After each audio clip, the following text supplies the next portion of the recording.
Class is in session. MLB hitting the book show Friday, June 13th. Ian Cameron with you. It's the end of another week and a big Friday slate, as we always have in MLB. So let's get right into it. We've got a few games that are going to be starting in about an hour from now, 6:30 Eastern.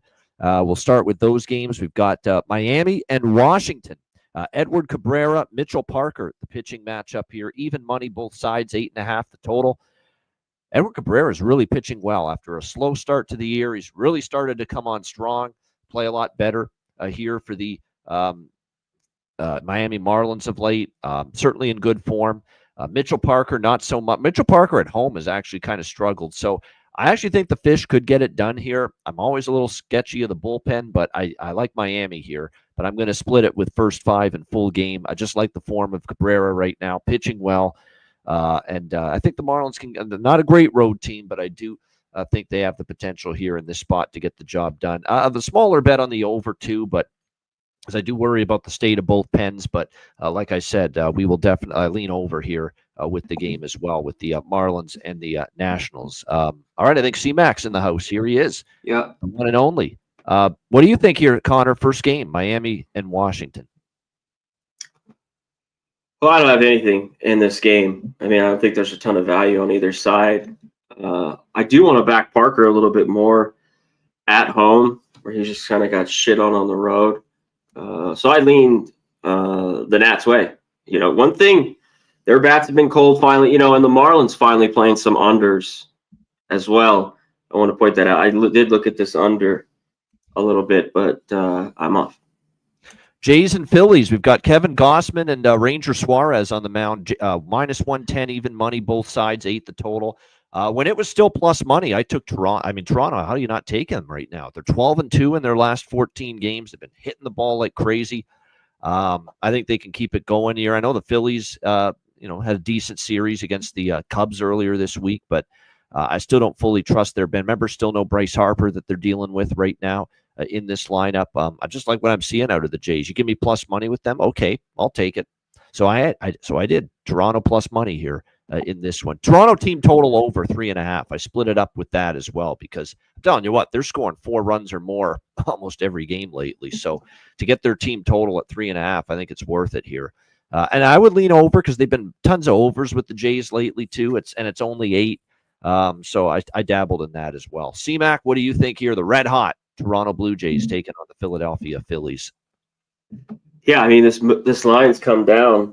I mean, I don't want to really get in front of the Blue Jays. I think other people can look at this with the Phillies a little bit scuffling in their bats, but I mean, you have Suarez, who's been really, really good for the most part of the year on the mound.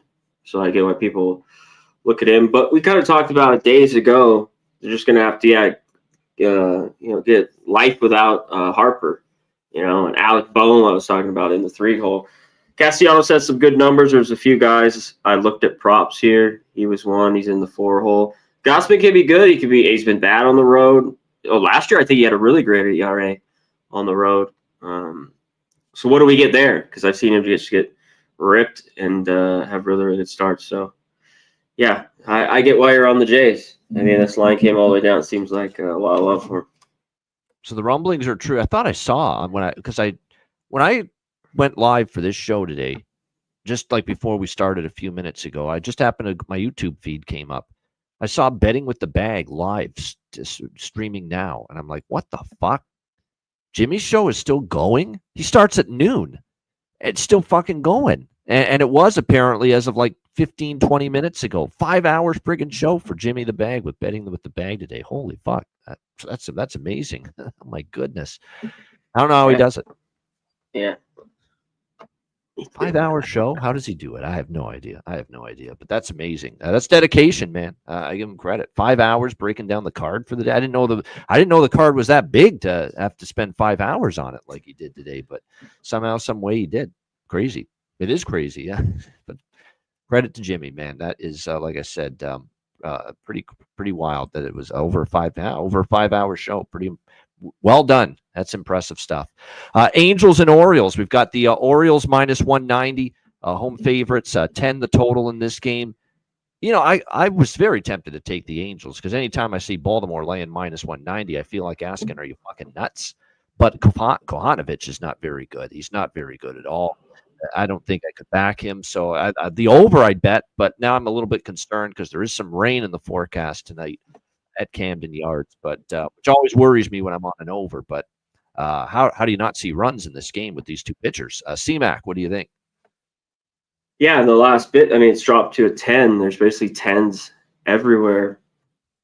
I don't know what we get with the Angels. There's just no way I could back the Orioles. This seems like a good spot to score some runs after just getting what they get 1 yesterday against Screwball. So 10 the day before that with whatever they had 8 in the 8th inning.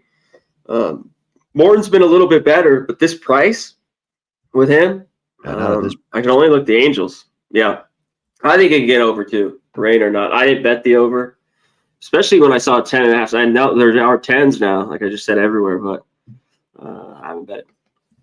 Yankees and Red Sox. We've got Ryan Yarbrough for the Yankees and Garrett Crochet for the Red Sox. Lefties battle here. Boston minus 145. Home favorites, 8.5 the total. Not really a whole lot here. I want to back Crochet, but I don't know if I want to do it at minus 145 when the Yankees are leading the division, the better team so far this year. And you have to lay minus 145 against them if I want to back the Red Sox and Crochet. That is my lean, but I didn't love the price enough. C-Mac, what do you think here? Yankees, Red Sox. Yeah, I'll take the Yankees here at this price, plus 125. Yarbrough just got his ass drilled, which is a little bit normal after some really, really good starts, especially that one at Dodger Stadium. And Crochet, he won that game that he just gave up 5 runs to the Yankees. So I think he could pitch better. This leads me, I also like this under here, 8.5. I think Yarbrough's better. And I think after giving up 5 runs, the Yankees just saw him. Now the Yankees, doesn't really matter. It seems like we just saw Bubic. What lefty is out there? They've just been ripping lefties. Yep. That's true. Right and left. There's some good numbers. Bellinger, 4 for 5 with a homer off him. That was looking at some really good prices. RBI's plus 175. His homers plus 600. So, but yeah, I think I got to take the value here with the Yanks and lean on it. Reds and Tigers. We've got Detroit minus 130, home favorites, 8 the total. I lean Detroit here, but Reds have been playing some better baseball, and Nick Martinez has been surprisingly solid for them. So I keep waiting for the other shoe to drop. I don't think he's going to continue this for the entire season, and it does feel, with Tigers at home, there's a pretty reasonable, cheap price on them. Herter has not been awful here in the first couple times we've seen him start in a spot role for the Tigers as the lefty. So, I think there's some value on Detroit here, but I've got better options on the card than this. It's just a lean. C-Mac, how about you? Reds, Tigers. Yeah, Martinez has been. I jumped on him on the road with the Cubs. I'm going to go back to it here. I mean, this isn't like the best weather. I know the wind was blowing in slightly here. What are we at? Right around 10, but it's clear enough. I was making sure this is slight rain, maybe 50% chance. I think we're good there. But this, I was trying to look more and back him at home, fade him on the road. And I don't think he's a 3-7. He's pitched well, his record's 4-6, but I think he's more of the 5 type guy. But yeah, I took the Tigers team total. So I got over the 2.5.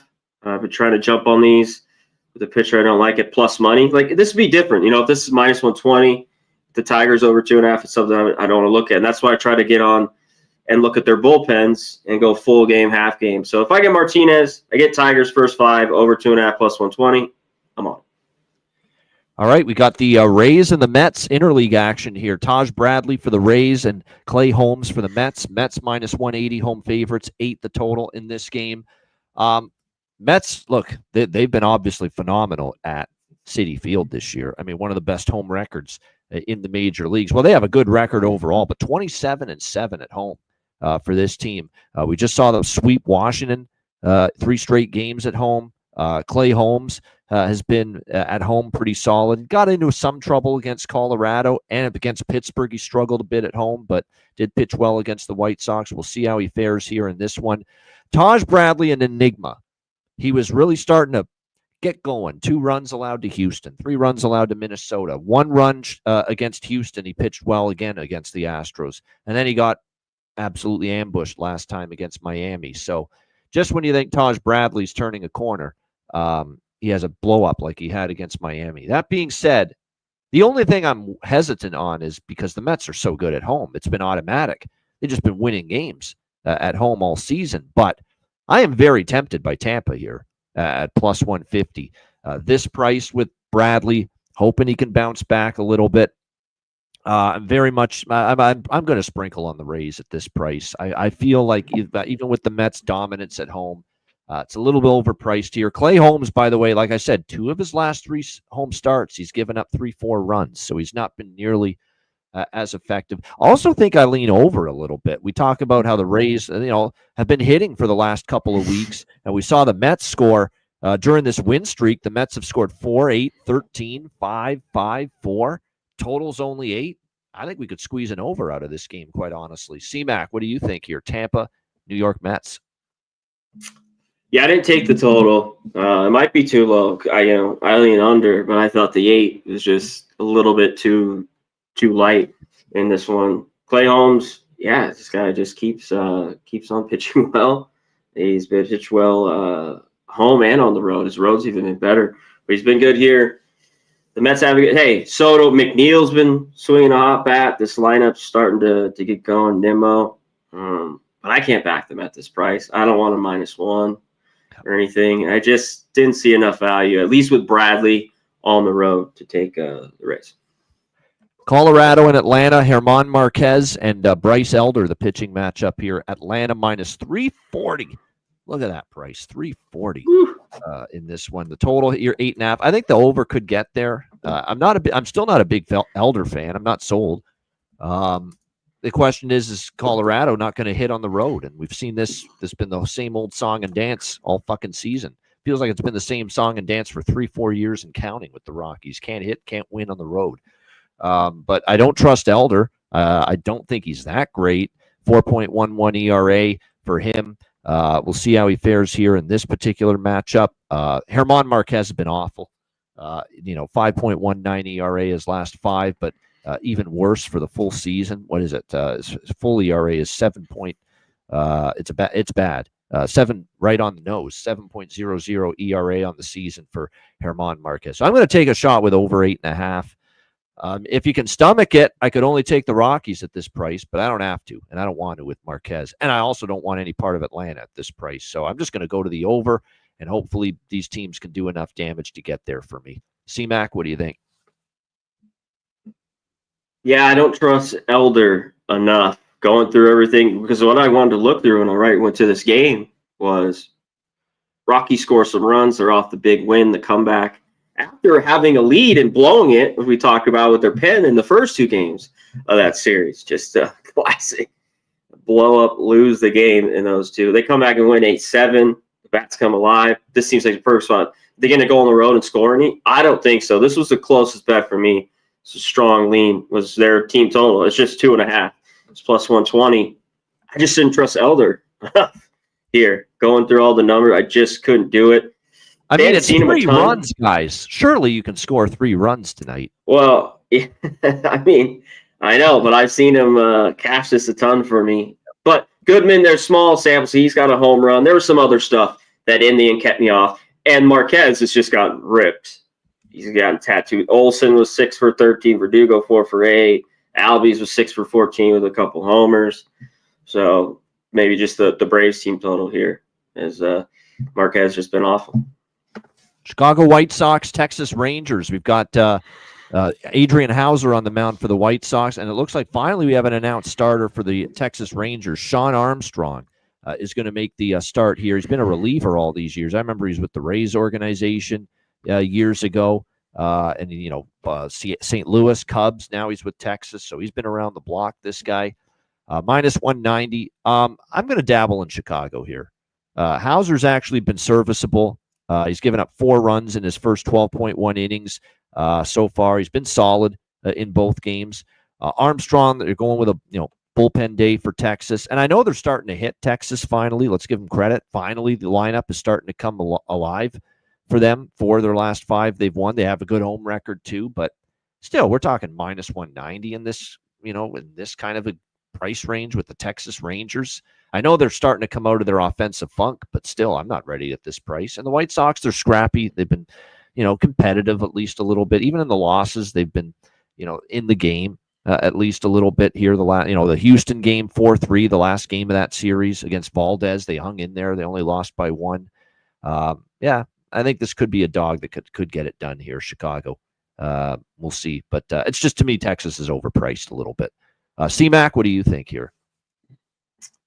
Yeah, I think the price is too big. Yeah, the bats for the Rangers, a few games. I mean, two of those games, 16 runs. I think it just kind of helps the numbers in the end. You know what I mean?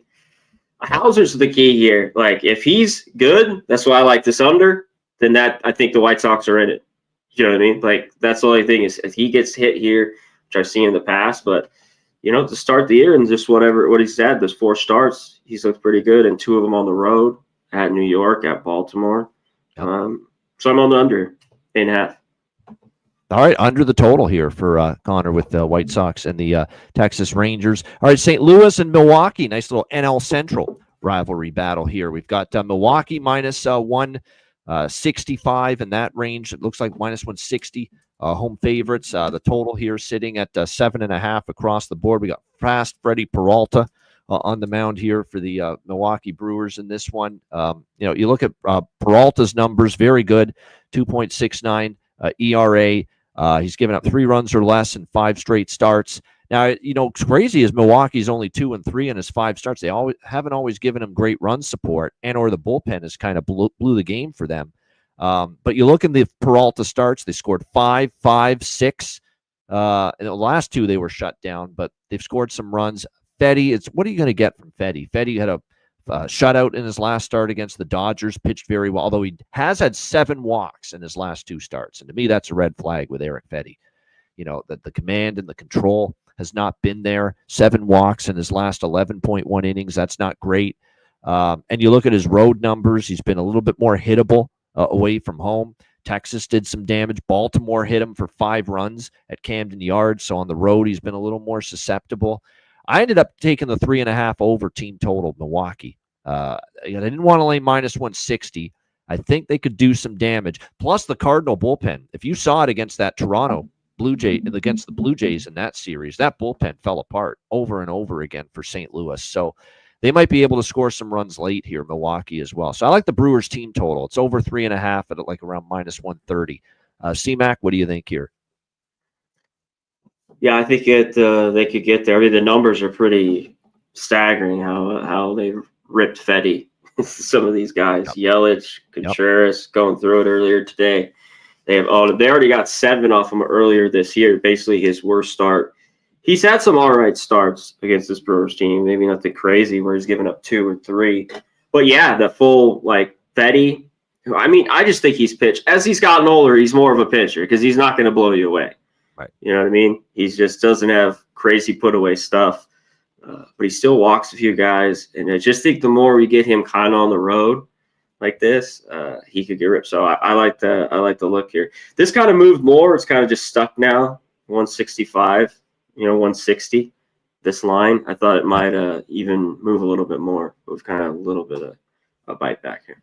That's a big move though, because even earlier today, I found as low as minus 130. With that 3.5. So it's definitely moved a little bit here throughout the course of the day. All right, Athletics and Royals. Luis Severino and Michael Wacha Flocka Flame for the Royals. Kansas City minus 160 home favorites. The total here at 8.5 across the board. Michael Wacha, I'll tell you what, overall, numbers pretty solid, but even more so here when he's pitched at Kauffman Stadium. I mean, he's really dialed it in nicely here in this ballpark for the Kansas City Royals. You look at his home numbers. He shut out Detroit. He gave up 1 run to St. Louis in his last 2 home starts. So he's been really good in this ballpark. Meanwhile, Severino absolutely destroyed in his last 2 starts, but we've hinted at this theme with Severino already on the Hitting the Books show throughout the season. Yeah, he's been hit around and smoked the last 2 starts. But those 2 starts were in Sacramento.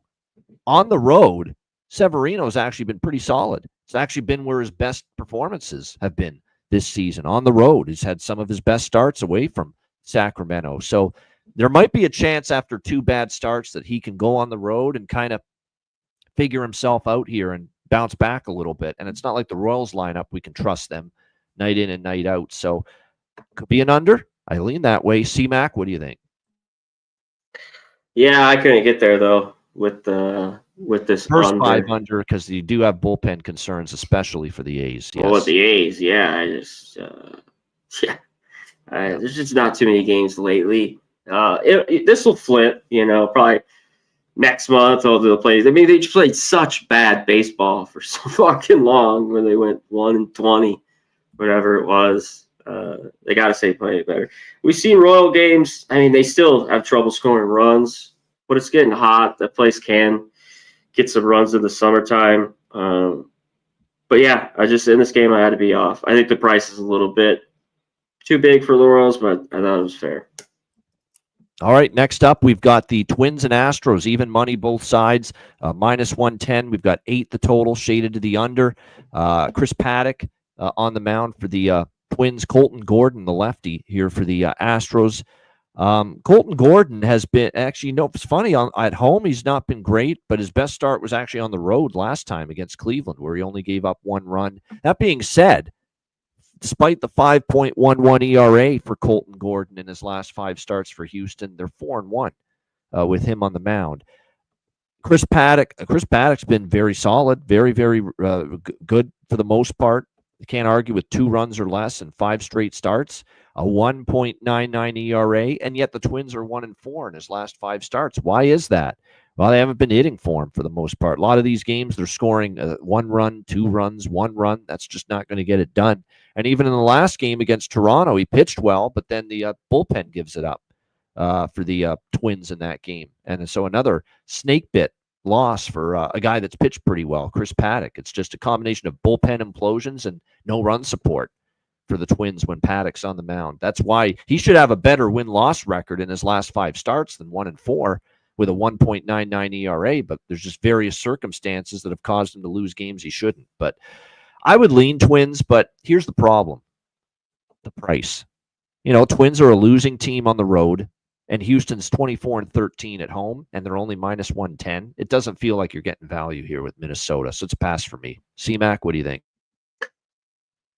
Yeah, I don't think you are, but I think they're live here in this game. It's just a good matchup against these Astros, I think, for the Twins. Now it's Paddock. He's just been a lot better than when it just seemed like you want to fade this guy a lot, and he's gotten ripped. There's a few of these Astros that have hit him, of course. But I think the Twins here are live. One thing I wanted to look up was the last few weeks of the Twins bullpen. My thing is all frozen here, so I'll have to double check that. I don't know what the numbers are. I wanted to look at their bullpen a little bit. Last 10 games, C-Mac. Sorry. Yeah, I'm frozen. Last 10 games, it's terrible. 7.05 ERA. Okay. Last, it's awful. It really is that. So please, if you like the Twins, take them first 5 because that bullpen, you don't really want much. Stroh's bullpen's been good all year, even though it's slipped a little bit, of late. But I mean, it's been a top 10 at least, 5 for most of the year, All right, San Diego, Arizona, Padres, Diamondbacks.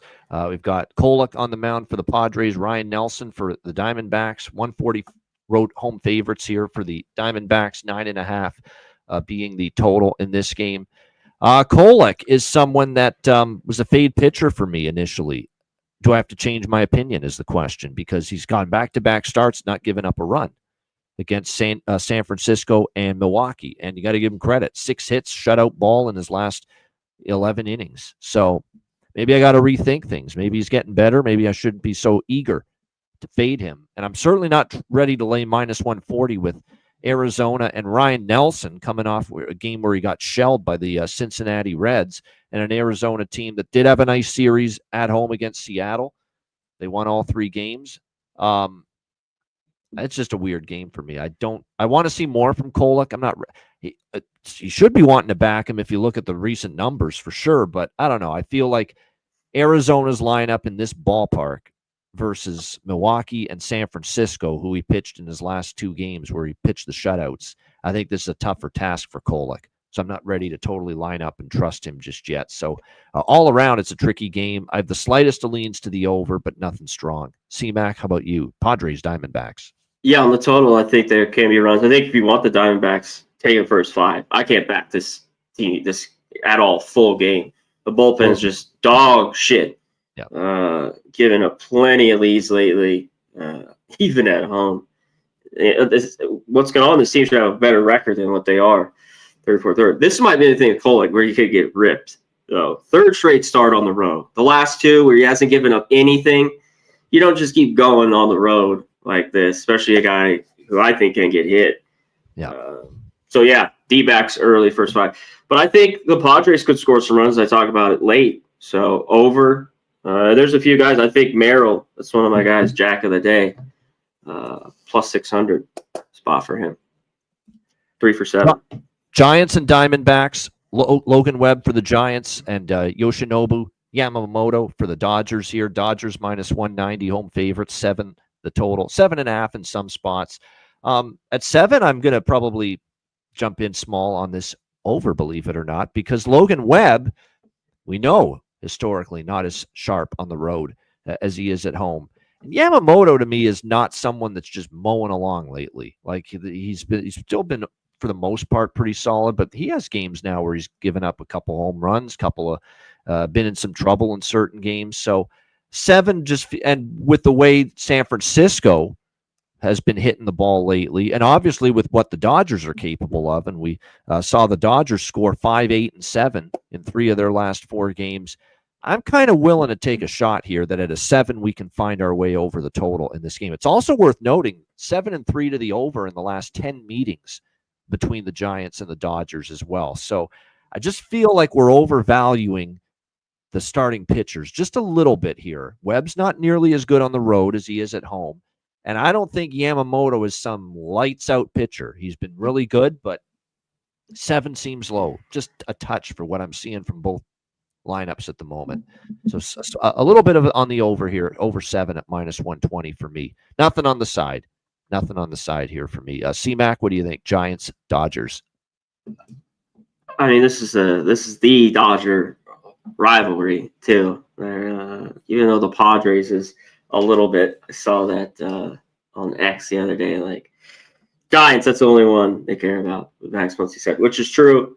And these games just are so tight all the time. One thing is though, like this is flipped. Webb's at home. You're with the Giants here, and with him, the Dodgers don't hit him as well. You know, he's had some problem starts. You know, none of them awful, and even this year, his last few. But it seems like he just gives up 3, even if he's been, you know, pitching well, like he has this year. These road starts, they're kind of Detroit. Yamamoto struggled against the Giants the one time he faced them last year in May. Yeah, he did. He got hit around a little bit, but I think the Dodgers. It seemed this line's moved already to them a bunch. The Dodgers aren't all the way healthy, so it's just tough for me to take them. You know, minus 1.5. But maybe this seems like the spot. And Webb, the 2 lefties I'm going to look at here, Freeman with great numbers and Muncy as well. I think he has 3 homers, 9 for 26, 27. So those are the guys I'd look for against Webb tonight. All right, final game next up, Cleveland Guardians and Seattle Mariners. We've got Gavin Williams and Luis Castillo, the matchup here. Even money, minus 110, 7 the total. I think from a spot perspective, after getting their clocks cleaned a little bit by Arizona, who just waltzed in to town basically and did some damage. Actually, that was in Arizona, but did some damage against Seattle. Now Seattle comes back home, kind of licking their wounds a little bit. Obviously, they've had a rough go, right? 1-8 in their last 9 games. It's not like Cleveland's been much better, right? They're 2-5 in their last 7. They've been strong. These are 2 struggling teams right now at the moment. But who do you trust more? I trust Luis Castillo a little bit more. 2.4 ERA in his last. Now, I know he got roughed up by the Angels in his last start, but here in Seattle, he shut out the Twins, 6 strong innings. He shut out the Yankees. Well, not shut out the Yankees, but shut them down. 1 run in 6 innings at home against the Yankees. So Luis Castillo has pitched pretty well last 2 home starts. I'm not the biggest fan of Gavin Williams, and he's given up 9 runs in his last 16 innings, which isn't great by any stretch of the imagination, and I really don't always trust him on the road either. So after getting, it handed to them by Arizona on the road in that 3-game series. I think it's a nice situational bounce back spot coming back home. You got the pitcher on the mound that's been really good for you in this ballpark in Castillo. I think Seattle's a nice little spot play here, minus 110. C-Mac, what do you think here? Cleveland, Seattle. I think it is too, but I don't want them right now. I just don't think they were, fuck. I don't want the baseball they've been playing. Shit, home or not. Early on, like 6, they were hitting on the road and not at home. I can't back them. And I get it. It's kind of basically cheap. I still think the Guardians are a little bit of a better team here. It's just what do we get from Gavin Williams, a guy I've wanted to back a little bit, but not enough because I kind of lean under. We're just not getting a bargain here at 7. So that leads me that the Guardians are a little bit live as small dogs. I got to say, Nick, it's just not a rivalry what the Dodgers think. Has it become more of a rivalry? Yes. But for the longest time, they were we're nothing. That's why. But over the years, it's starting to become a rivalry. But I'm just talking about what the players, I think. Yeah. Not from I personally think Padres, Giants is more of a rivalry. The last few years, it's starting to get going. And if they continue to stay really good, I think it become a really good rivalry. And it's been good the last 5 years. But before that, there was zero rivalry between them, other than the last 5 years. Zero. Compared to Dodgers Giants. Oh, yeah. That's hard to deny that. I would agree with that. All right, it's time to go on to Jack of the Day here for this big Friday slate. Certainly, we got a lot to choose from as far as home run prop candidates tonight are concerned. I want to throw out Jackson Merrill. He's homered against Ryan Nelson once in 7 appearances. So there's a good I'm already on it. Yeah. I gave it out earlier. Remember? I'm on it. It's 600 plus 600 too. Yeah, it's a great price. I'm totally with you on that one. Wilson Contreras against Peralta. Even though I like Peralta tonight, you can't argue that guy has done some. How about Rhys Hoskins? Fucking 3 homers against Fenway. Oh, that's why. Yeah. Brewers team total. By the way, both Contreras have unreal numbers in this thing in this game. Yeah. Those are some good ones. No question about it. As far as Jack of the Day candidates there. What else do we have? There was one other I think that I was thinking of. Schwarber, 3 of them against Gausman in the past. So there you go. Maybe Kyle Schwarber finds the seats here tonight as well. And Trout has one against Charlie Oldman Morton. So Mike Trout there for the LA Angels. Our guy. So there we go. Those are all some Jack of the Day candidates for me for this Friday. All right, good stuff. Let's wrap it up here for this Friday. Before I give it, let me give the Jacks. So Merrill, I think Bellinger's live is small sample, but 4-5 on the homer. Just the last 2, because you hit on a couple of the other ones. I think Paredes might be one. You mentioned Contreras both brothers. Good numbers and swinging a hotter bat, as we were on Wilson the other day.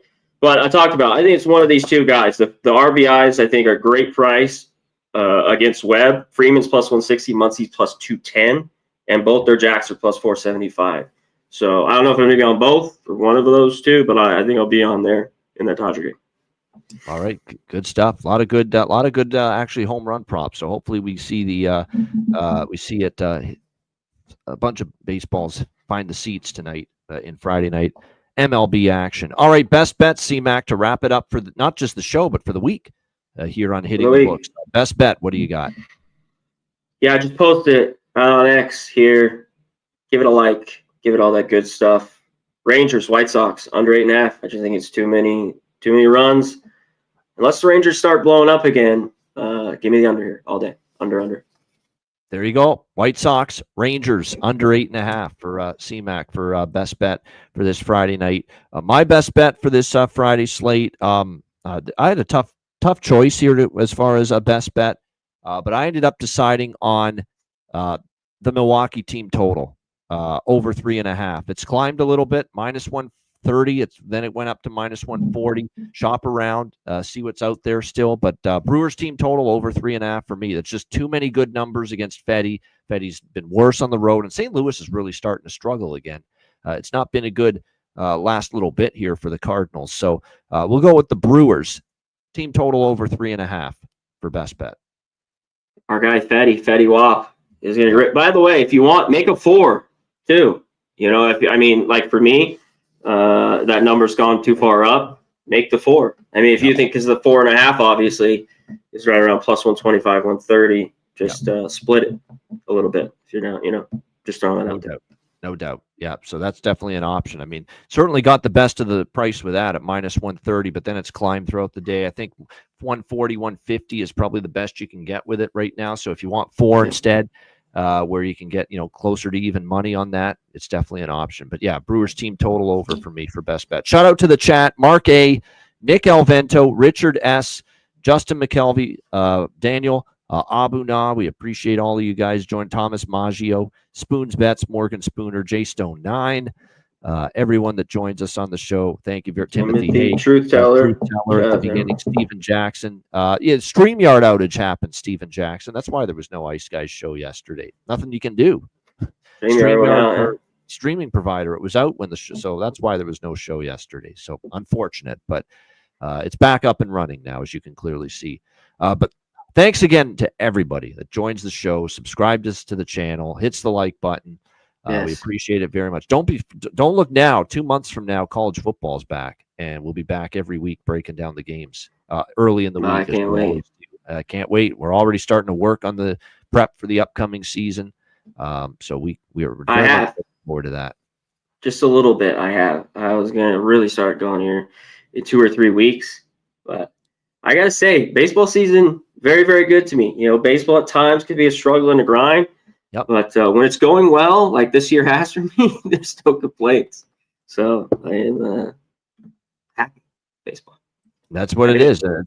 Anything's better when you're winning, but especially baseball, because when it's losing and how it grinds on, and it's 162 games and they play every day, no, it could really get at you mentally when you're struggling in this sport, even more than, say, when you're struggling in football or basketball, because at least with those sports, you're going to get some days off and you're going to get some chance to clear the head a little bit. Baseball, they're at it every damn day from April right through to October. So, and the cap, like the week cap, is always grueling with college football and NFL, but it's just the flip around with so many games. It's always the deepest cap to me. You know, the MLB card, especially on like a big card like this, like on Friday.